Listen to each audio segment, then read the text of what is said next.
As pessoas que têm uma agência digital, um grupo de profissionais, ou seja, talvez se você for um líder dentro de uma agência digital que cuida de marketing digital, vão ter sempre um problema. Vai ter um momento da tua vida que você vai entender que não dá mais para promover pessoas somente pelo tempo de casa delas. Elas precisam ser promovidas por mérito, por conquistas.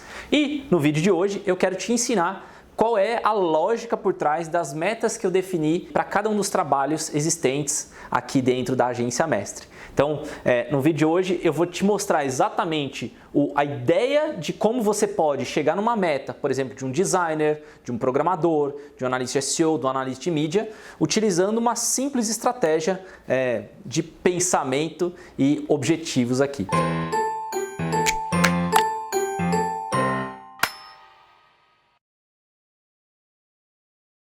Mas antes disso, eu queria dizer para você por que eu acredito que meta é muito importante. A meta, para qualquer nível de organização, ela serve para direcionar para onde aquele profissional ou empresa deseja caminhar, até mesmo equipes desejam caminhar. Então é muito comum que você fale com um empresário, fale com um líder e pergunte para ele qual é a meta daquele trimestre, do semestre, do ano ou daqui 5 anos, né? Qual o seu objetivo, qual o objetivo da empresa ou daquele time e que eles visam alcançar. Normalmente o modelo de metas também, tá? Eu não vou entrar aqui nos detalhes dessa aula especificamente, mas ele segue o modelo do SMART, né?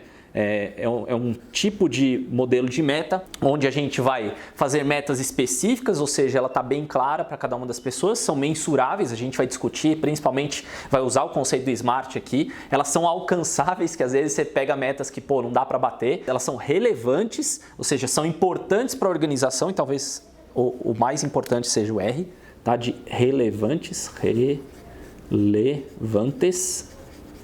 e elas são temporal, ou seja, tem prazo determinado para acontecer. Então, quando a gente fala da meta SMART, né, dentro do marketing digital, eu quero que alguém do meu time ou a minha empresa, ele conquiste, tenha um objetivo, que ele tenha o conjunto desses 5 itens da meta SMART, porque toda vez que eu desenho uma meta SMART, eu consigo ter uma meta relevante para o meu negócio e que possivelmente vai ser atingida, tá? Em um determinado período de tempo. Mas aí você vai continuar voltando ao ponto de por que isso é importante? Porque se eu tenho um norte, a minha empresa caminha sentido aquele norte. Quando eu não tenho um norte, ou seja, pessoal, profissional no caso, ou da organização como um todo, eu fico perdido e eu vou atirar para todo lado. E isso acontece muito em quem está abrindo uma nova empresa. Sei lá, se é o seu caso, sou dono de agência, sou uma agência. A primeira pergunta que eu tenho para você é falar assim, qual a sua meta da tua empresa como um todo? Eu tenho metas aqui hoje em dia de quantidade de clientes, de quantidade de colaboradores, de unidades, né? Então hoje eu vejo que a gente tem intenção de chegar a 100 colaboradores, eu quero ter presença internacional, eu quero ter mais de 200 clientes e eu tenho um período para isso poder acontecer. Mas acima de tudo, na minha meta principal como organização, está o faturamento atrelado ao lucro. Eu quero continuar sendo um modelo, né, da Endeavor, do Scale Up, né, que é um modelinho aí bem bacana. São empresas que crescem nos últimos 3 meses pelo menos 20% de faturamento frente ao ano anterior e que tem pelo menos 10 colaboradores. A gente vem nesse ritmo já há quase 4 anos pelo menos que eu tenho esses números traqueados. A gente vem crescendo pelo menos os 20%. Estava numa velocidade de 40%, a gente está agora mais próximo dos 30%. E esse ano, consequentemente também, a gente por estar com esse foco, a gente tem muito mais clareza e eu sei exatamente onde eu vou correr atrás. Então, essa ideia de ter uma clareza de onde eu quero chegar possibilita que eu faça ações para chegar até lá. Uma das séries que eu tenho aqui no canal é uma série chamada Lucro Sim.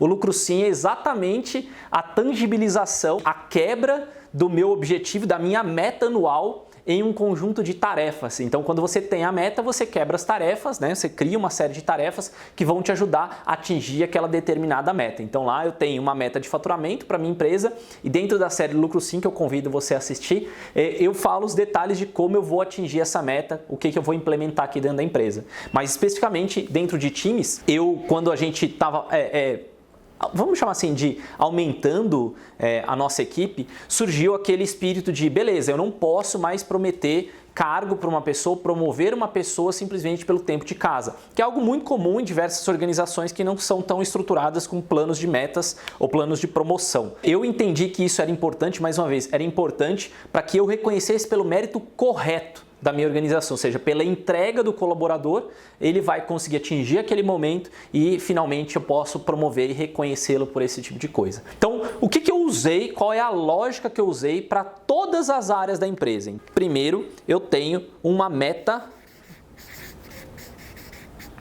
da organização. Hoje, o objetivo da Mestre é crescer os 40% de faturamento frente ao ano anterior. A minha meta, até vou fazer uma setinha aqui, ó, 40% de faturamento, vou botar só rápido, versus o ano anterior, tá? Então essa aqui é a meta da organização. Eu tenho que ter clareza primeiro, então, da minha meta. Para definir do meu time, você fala, mas Ricotta, o que tem a ver a meta da organização com a meta do colaborador? Você vai ver que tem tudo a ver, tudo a ver. Sua empresa é formada de pessoas e o trabalho dessas pessoas é exatamente o que vai ajudar a sua empresa a atingir essa meta. Se porventura eu acreditar que existem outros números, outras coisas que eu deveria acompanhar, que não dependem dessa meta-alvo aqui, as pessoas vão estar fazendo qualquer ação e talvez, por sorte, elas impactem no 40% do faturamento. Então hoje, a minha organização eu preciso atingir um crescimento de faturamento. E daí eu derivo todas as ações. Eu vou dar um exemplo aqui para vocês. Em praticamente todas as áreas, a gente tem, principalmente na área criativa, como por exemplo design, desenvolvimento, conteúdo, eu tenho a meta do colaborador. Um exemplo que eu posso colocar para você é tarefas, ou no caso aqui nosso é percentual de tarefas dentro do prazo. E aí você vai entender o raciocínio em cima desse exemplo aqui. O que quer dizer assim? O designer tem que entregar a landing page que ele prometeu dentro do prazo estimado, na quantidade de horas que realmente já estava determinado para ele. No que isso ajuda a minha organização a crescer o faturamento? Se ele cumprir o prazo estipulado, esse prazo que eu dei foi exatamente o prazo que eu considerei na minha planilha de precificação. Então, quem é aluno do Agência 10X aí conhece a planilha de precificação. Se você ainda não conhece, tem alguns vídeos aqui onde eu falo um pouquinho mais sobre precificação. Mas eu tenho uma planilha de precificação que eu falo assim, estou dando exemplo, né, de horas. A landing page vai custar para mim 4 horas do meu designer. Se ele gastar 6, eu ainda continuo recebendo. Mas aqui tem o detalhe que vem em cima desse objetivo, que é olhando a mesma visão de lucro do ano anterior. Então eu não posso abaixar a minha lucratividade.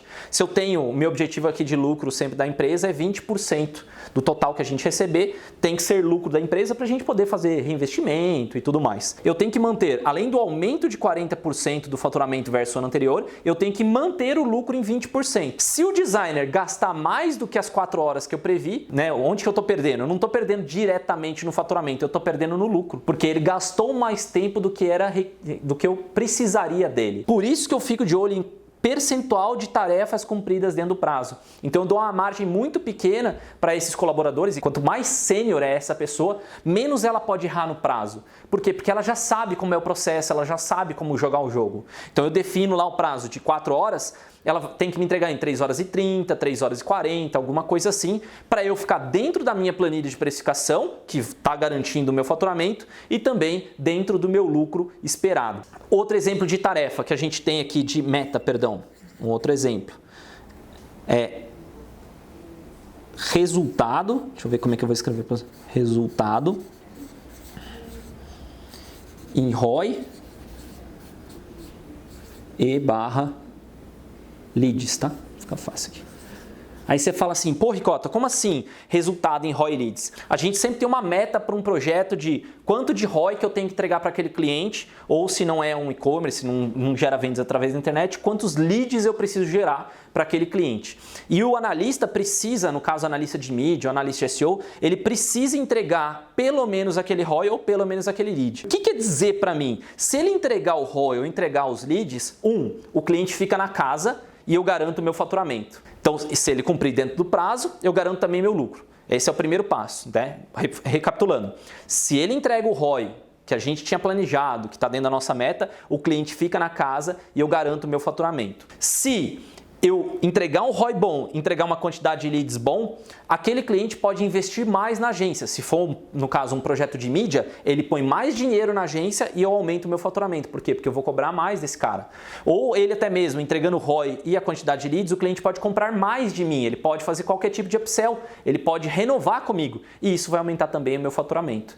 Então, a jogada aqui é que eu estou saindo do macro, que é a meta da organização, e eu estou dizendo onde é que cada colaborador impacta. Então, primeiro, todo colaborador impacta entregando as suas tarefas no prazo. E para isso você precisa definir qual é o prazo para cada tarefa e garantir que dentro da sua planilha de precificação aquela tarefa esteja justamente com o preço certo. Segundo, aqui um exemplo de retenção de clientes e upsell para esses clientes. Vou entregar resultado para eles. Ou pelo menos, aqui um outro exemplo nosso, é que a gente mede a NPS dos clientes. Então, se o meu cliente diz que ele está satisfeito com a Mestre, ele pode continuar com a Mestre, ou seja, prorrogar o contrato dele por mais tempo, então eu tenho garantia do meu faturamento, ou até mesmo, se ele for um promotor no caso, a gente pode oferecer um outro tipo de produto para ele, aumentando o meu faturamento também. Então a jogada de sair da meta da organização para o colaborador é o jeito mais correto de se trabalhar com metas. E quando eu comecei a definir metas, eu fiz o contrário. Eu comecei a pensar em quais eram as metas dos colaboradores que poderiam depois derivar em uma meta da empresa. O exercício é o contrário, do macro para o micro. E é isso que eu quero defender nesse vídeo para você. Sempre parta qual é o objetivo da sua empresa. Ok, agora desse colaborador, como é que ele vai impactar a tua empresa, né? Qual é a meta que vai fazer ele impactar a meta da organização. E se você for olhar lá todo o modelo Google lá, né, dos OKRs, né, ou OKRs, como eu gosto de chamar, é exatamente o mesmo modelo. Você define uma meta da organização, você quebra em objetivos ali do trimestre e isso deriva aos objetivos de cada uma das áreas e consequentemente dos colaboradores. Aqui são exemplos do que eu coloquei no time de design, quem é a linha criativa.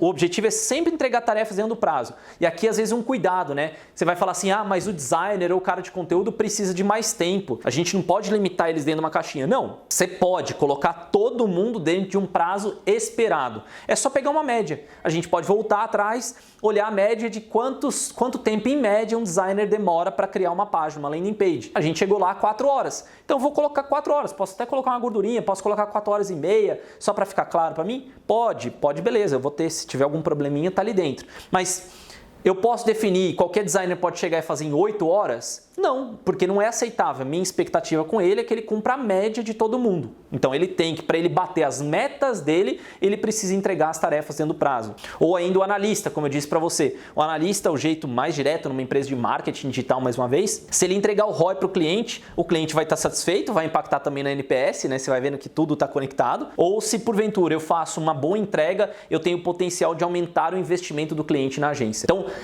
a grande jogada, mais uma vez, é que você tem que ter clareza na meta da sua organização, onde é que a sua empresa quer chegar. Então definir claramente, aqui a minha meta, ela é específica, eu quero aumentar 40% de faturamento, né?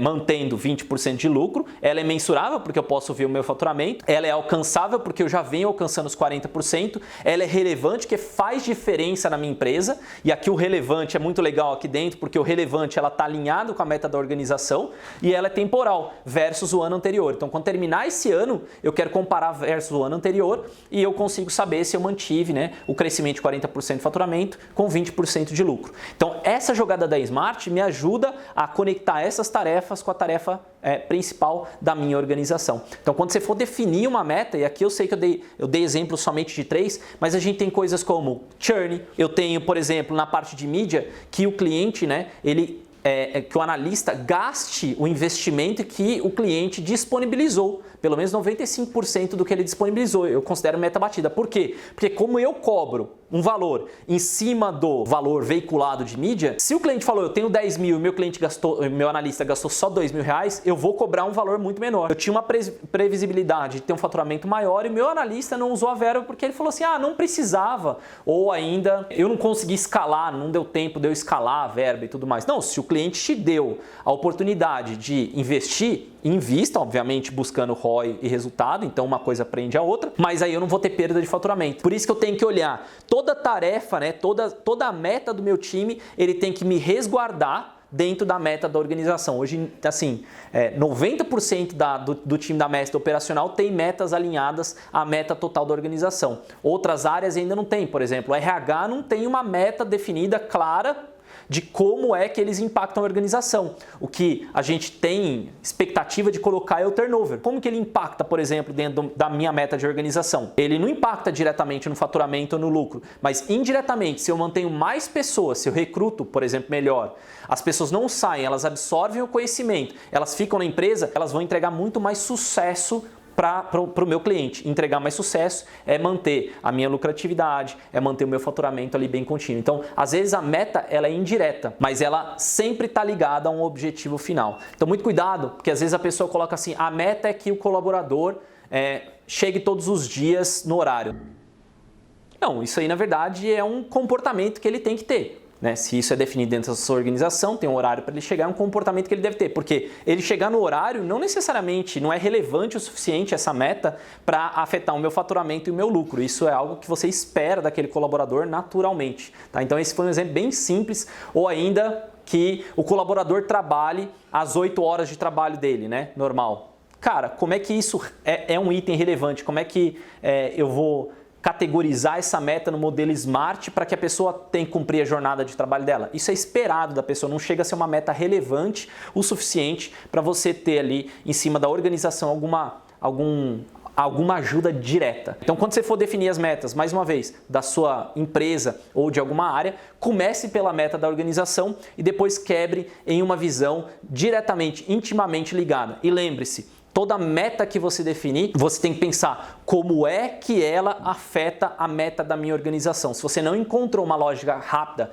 direta, você possivelmente está escolhendo a meta errada. Por isso que eu ainda não defini o turnover como sendo uma meta do RH, porque eu acho que é um impacto indireto. Eu gostaria de ter impactos mais diretos e aí a gente está estudando formas de como pode ser esse modelo. E mais uma vez, se você definir a meta, nenhuma meta é escrita em pedra, tá? Então não é que você não pode apagar, você pode aprimorar. Aqui na Mestre já aconteceu isso. Quando a gente definiu algumas metas lá no início, acho que há uns 3 anos atrás mais ou menos, 2 anos e meio, 3 anos, quando nós definimos as metas, elas foram se aperfeiçoando ao longo do tempo. A gente foi vendo que uma meta era completamente desnecessária, a gente viu que outra meta era, vamos dizer assim, sobrepunha uma outra meta específica, então, ou seja, ao invés de ter duas tratando do mesmo assunto, a gente unificou em uma só, deixou mais fácil, né, das pessoas entenderem, e isso faz parte da sua organização. O ideal é que você combine com o seu time, né, fale para ele, olha, essas aqui são as metas que a gente vai trabalhar pelos próximos 6 meses, por exemplo, e daqui 6 meses a gente vai fazer uma revisão se faz sentido. Se não fizer sentido, a gente anuncia para vocês antes, a gente vê quem bateu as metas e tudo mais, e depois dá continuidade. E talvez sua pergunta seja, Ricota, beleza, e se alguém bater meta, o que acontece com você, né? O que acontece aí na Mestre? Quando uma pessoa bate meta aqui na Mestre, a gente tem 2 modelos. Ou ela bate as metas dela, que eu dei exemplo de 3, mas normalmente cada área tem 5. Ela bate 70% das metas em 6 meses. Essa pessoa ela pode solicitar uma promoção para a gente, o que a gente chama de pitch. Ela vem, apresenta as metas, mostra que ela atingiu aquele lado e a gente simplesmente promove a pessoa. O que acontece se a pessoa não bate os 70%? Ela não é promovida e a gente vai acompanhando essa janela de 6 meses. E a gente criou um modelo, que eu não vi em lugar nenhum, mas tem um modelo que é aqui na Mestre, onde se a pessoa bate durante 3 meses consecutivos todas as metas que ela tem, ela automaticamente pode solicitar um pitch. Esse foi um modelo para ter mais aceleração dentro da empresa, ou seja, às vezes a pessoa está muito bem para o nível, né, que foi colocado para ela, ou seja, ela está incompatível, no modo de ver, é dizer, ela está incompatível com o nível que ela realmente foi contratada e ela precisa crescer até chegar num local que é mais desafiador. Então hoje, a recompensa aqui na Mestre é dada baseado em metas do colaborador. E os gestores, para quem quer saber também, hoje os gestores têm metas extremamente alinhadas com a organização e extremamente alinhadas com o seu time. Então eles pegam as médias, né, do que os times entregam e também eles estão ligados ao faturamento e lucro das suas áreas. Então eles já têm um impacto direto na meta da organização. Eles são responsáveis por olhar e falar assim, ah, beleza, a minha área de mídia ou a minha área de inbound, ela é responsável, tem que crescer o lucro dela ou o faturamento dela em 5% versus o mês anterior. Então ele tem que estar sempre procurando uma forma de ter ou novos clientes ou de fazer upsell para os mesmos clientes, beleza? Espero que você tenha gostado desse vídeo. Se porventura você não assina aqui o canal, aproveita para se inscrever. Se você gostou, dá um joinha. Se você ainda não conhece minha metodologia para donos de agências digitais, que eu discuto coisas como essa aqui, é o Agência 10x, é só acessar agência10x.com, deixar o seu nome, seu e-mail lá, e quando tiver uma nova turma do Agência 10x, eu te aviso, beleza? Um forte abraço e até a próxima.